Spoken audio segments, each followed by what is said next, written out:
Alam nyo ba na makakagawa kayo ng ganitong klaseng candies gamit lamang ang balat ng pakwan? Yes, mga mi, at dahil napapanahon na nga ang pakwan, kahit saang sulok tayo ng palengke or kalsada, merong nagbebenta nito. Kaya naman, eto nga at susubukan natin itong gawing candy, mga mi.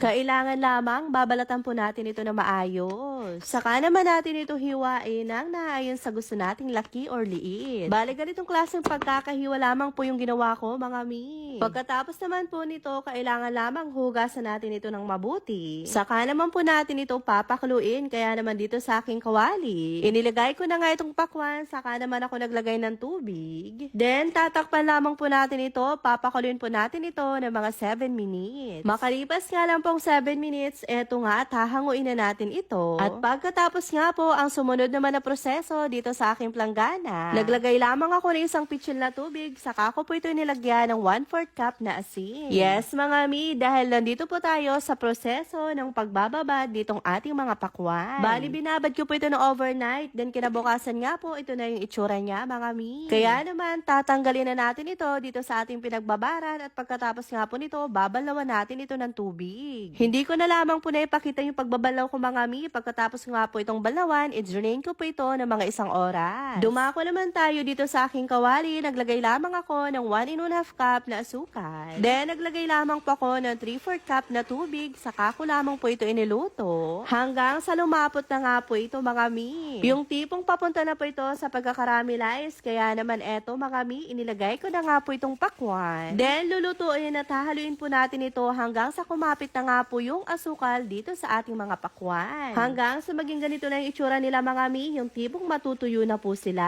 Kaya naman eto nga po at tatanggalin na natin dito sa ating kawali at idediretso po natin ito dito sa ating puting asukal. Yes, mga mi, kailangan po talaga lalagyan din natin ito ng puting asukal para maiwasan po na dumikit itong ating mga candies. Mabanggit ko na rin po pala, depende po sa inyo kung gaano katamis po yung gusto nyo sa magiging candies nyo. Bali, ito po pala yung itsura nila pagkatapos ko po itong mailagay dito sa puting asukal. Sa proseso na ito, mga mi, dito lang po talaga tayo matatagalan. Dahil nga wala naman tayong dehydrator, kaya naman hahayan lang natin itong mahanginan hanggang sa matuyo po sila at mawala na po yung pagkamasa-masa nila, mga mi.